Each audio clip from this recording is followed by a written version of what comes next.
Halo semua, balik lagi di channel Teraokun. Sebelum pembahasannya dimulai, silahkan klik tombol subscribe dan aktifkan lonceng notifikasinya supaya kalian gak ketinggalan info dan teori terbaru seputar One Piece. Buat kalian yang mau informasi tambahan soal SBS atau databook, kalian bisa follow Instagram Teraokun. Di sana admin akan memposting soal SBS, databook, dan berbagai teori singkat. Sekarang lanjut ke pembahasan. Full One Piece Chapter 1146 telah muncul di berbagai forum.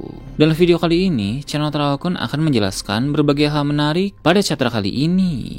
Dalam versi lengkap chapter 1146 ini, banyak informasi penting mengenai pemerintah dunia dan juga rahasia yang mereka sembunyikan, dan juga soal perang besar yang sudah tidak bisa dihindari bahkan oleh pihak pemerintah dunia itu sendiri. Sehingga memang seperti yang admin Teraokun duga, perang besar itu akan segera terjadi tidak lama lagi, dan insiden di Elbaf ini akan menjadi pemicu awal untuk perang besar tersebut. Menariknya, informasi itu disampaikan bukan dari pihak lain, melainkan disampaikan langsung oleh seorang ksatria suci. Cerita dimulai dengan memperlihatkan kembali Gunko yang telah berada di atas kapal awan Medicalon, sehingga dia bertemu dengan Nami, Usopp, Jinbei, dan Brook. Nami bisa langsung menyadari bahwa sudah pasti Gunko merupakan salah satu manusia yang menyusup ke Pulau Elbaf. Nami tahu dia salah satu dalang di balik semua kekacauan yang sedang terjadi di sekitar sekolah Walrus. Gunko pun merespon perkataan Nami yang bilang bahwa Gunko adalah salah satu manusia penyusup. Gunko berkata dengan angkuh, dia bukan manusia penyusup, melainkan dia adalah dewa. Seperti yang sering admin Teraokun bahas, ksatria suci yang merupakan bagian dari Tenryubito selalu menganggap diri mereka sebagai dewa, dan mereka merasa diri mereka superior sebagai keturunan langsung dari para pendiri pemerintah dunia. Maka Tenryubito termasuk ksatria suci seperti Gunko tak suka bila orang lain menyebut mereka sebagai manusia. Mereka ingin disebut sebagai seorang dewa.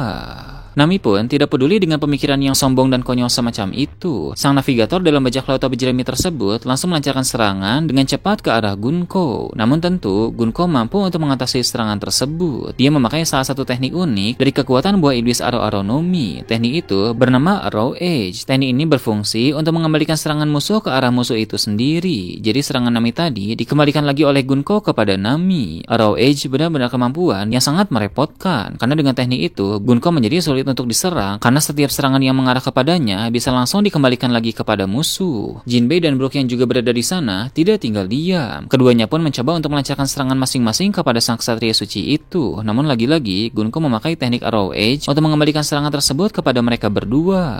Uniknya, yang mendapat kesempatan untuk mendaratkan serangan di tubuh Gunko justru adalah Usopp. Tembakan Usopp sukses membuat Gunko mengalami cedera parah. Namun seperti yang admin Teraokun bahas sebelumnya, Gunko melakukan regenerasi untuk memulihkan semua cederanya dengan instan, sehingga kondisi tubuh Gunko saat ini telah kembali seperti semula.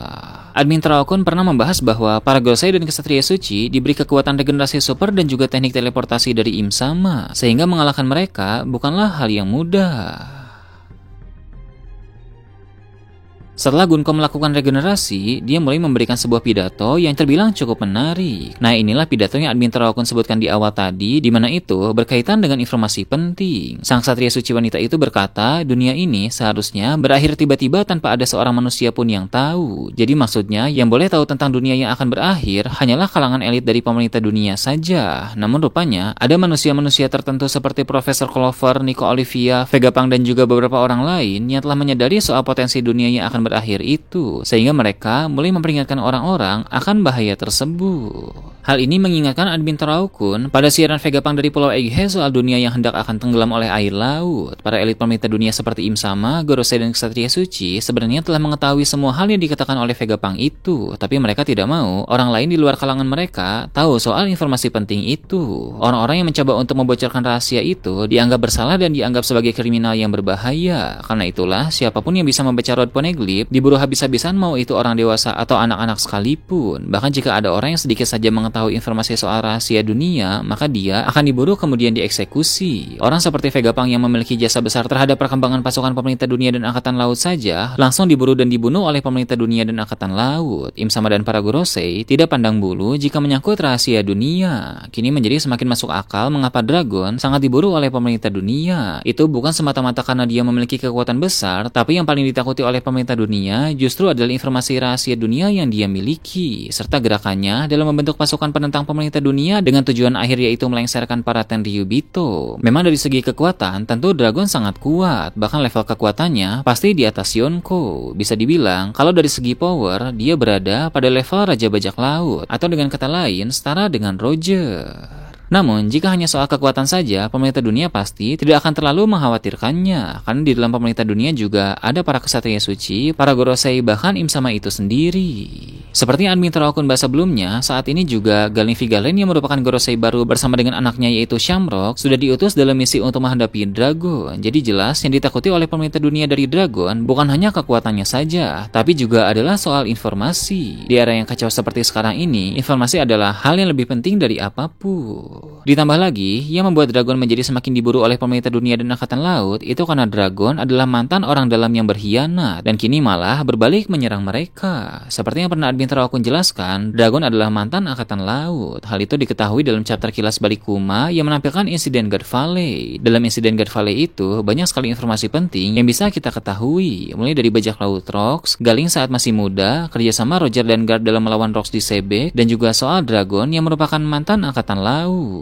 Untuk yang mengikuti alur cerita manga dan juga sudah mengikuti channel Teraokun dari lama, chapter God Valley itu sudah admin Teraokun bahas sekitar setahun yang lalu. Namun untuk yang hanya mengikuti animenya saja, tidak perlu khawatir, karena sebentar lagi episode soal cerita God Valley ini juga versi animenya akan segera rilis. Jadi kalian bisa melihat dengan jelas semua informasi penting dan insiden menariknya terjadi di Pulau God Valley.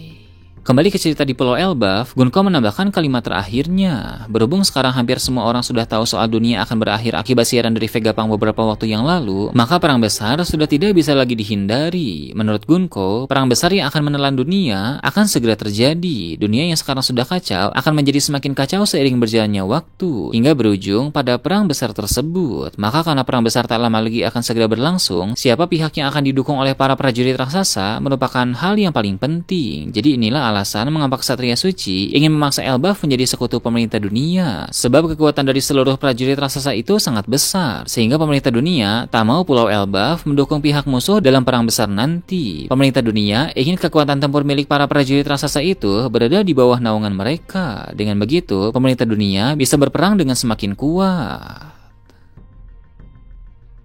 Dari perkataan Gunko barusan, admin Teraokun bisa menyimpulkan bahwa siapapun yang bisa membuat Elbaf menjadi sekutu akan mendapatkan kesempatan menang yang lebih besar dalam perang akhir nanti. Karena itulah pemerintah dunia menghalalkan segala cara untuk menjadikan Elbaf sebagai sekutu. Sebelumnya mereka pernah mencoba merekrut Loki menjadi Ksatria Suci. Dengan begitu mereka juga bisa membuat pasukan Elbaf yang lain menjadi sekutu pemerintah dunia. Namun karena Loki menolak tawaran itu, maka para Ksatria Suci pun mulai mengubah rencana. Mereka ingin menculik anak-anak raksasa untuk dijadikan sebagai tawanan, dan nanti mereka akan bernegosiasi dengan pihak kerajaan Elbaf. Jika mereka ingin anak-anak raksasa dikembalikan, maka mereka harus mau bekerja untuk pemerintah dunia. Itu memang adalah cara yang kotor, tapi pihak pemerintah dunia sama sekali tidak peduli. Namun, admin Teraokun yakin bahwa pada akhirnya nanti Elbaf akan berpihak kepada Luffy. Luffy sudah memiliki hubungan yang baik dengan para raksasa Elbaf. Dia juga merupakan pemilik kekuatan Dewa Matahari Nika yang merupakan dewa kepercayaan Elbaf. Dia juga nanti akan menyelamatkan Elbaf dari para Ksatria Suci. Jadi sebenarnya sudah fix bahwa kekuatan pasukan Elbaf akan berada di tangan Luffy, dan pasukan itu akan siap membantu Luffy pada perang akhir nanti.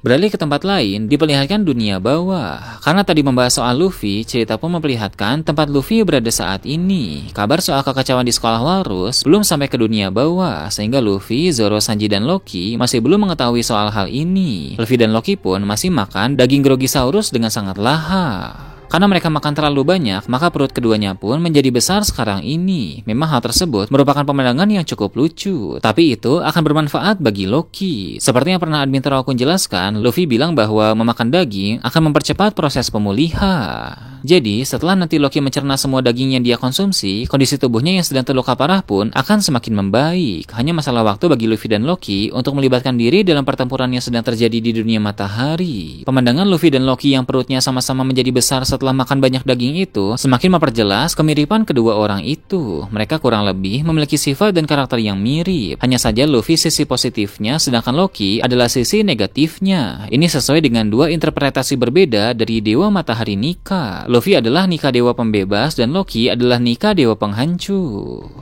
Kembali ke dunia matahari, diperlihatkan bagian dalam sekolah Walrus. Seperti yang admin Torakun bahas sebelumnya, para guru seperti Ange dan Kiba sudah tumbang di sekolah itu karena Gillingham datang lalu mengalahkan mereka semua. Gillingham masuk ke dalam sekolah untuk mencari pengarah suara. Kemudian dia menyiarkan sesuatu ke seluruh penjuru Elbaf. Tampaknya Gillingham akan segera memberikan pengumuman yang sangat penting untuk para raksasa di negeri itu. Jadi rupanya bukan hanya Gunko saja yang akan menyampaikan pidato, tapi Gillingham juga sama.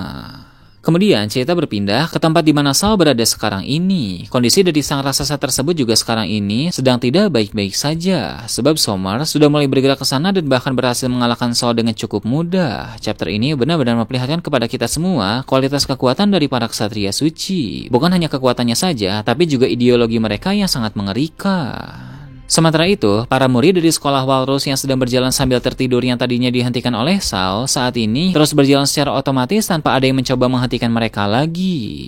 Sebelum Saul pingsan, dia berbisik kepada Robin dan Chopper untuk segera bersembunyi di dalam rambut yang ada di tubuhnya agar nanti mereka bisa menyelamatkan anak-anak tersebut. Jadi rupanya ketika Saul dikalahkan oleh Somers di sana, Robin dan Chopper sedang bersembunyi di dalam rambut Saul. Saul tahu Robin dan Chopper tidak akan mampu untuk menang melawan Somers, sehingga dia meminta mereka untuk bersembunyi saja. Menurut admin Torakun, suasana hati Robin sekarang ini pasti sedang sangat kacau. Dia baru saja reuni dengan Saul setelah sekian lama, tapi saat ini dia malah harus melihat Saul dihajar sampai terluka parah oleh musuh. Pada bagian akhir chapter, Somers bicara sendiri dengan menyinggung soal Elbaf yang memiliki sekolah dan perpustakaan. Dia bingung mengapa ada tempat-tempat seperti itu di Pulau Elbaf, padahal para raksasa harusnya adalah pejuang bukan pelajar. Somers juga berkata para raksasa itu harus tetap menjadi pejuang tangguh seperti dulu, karena mereka akan dijadikan tentara bayaran oleh pihak pemerintah dunia. Kekuatan tempur mereka tidak boleh menurun agar mereka bisa dimanfaatkan dengan baik. Somers pun menggerutu dengan bilang bahwa Raja Harald telah mengacaukan semua ini. Harald memang menjadi raja yang mengubah kebudayaan di Pulau Elbaf, dari yang selalu mengutamakan kekuatan dan pertempuran menjadi lebih ramah dan mengutamakan pendidikan. Hal itu secara tidak langsung pun membuat kekuatan tempur raksasa menjadi menurun. Jadi wajar Somers mengeluh tentang hal itu.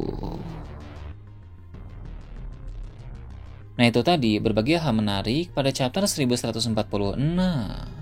Gimana menurut kalian? Silahkan tulis di kolom komentar di bawah. Oke, segitu aja untuk pembahasan kali ini. Jangan lupa like, share, dan subscribe untuk video menarik selanjutnya. Gue Torakun, Shambles.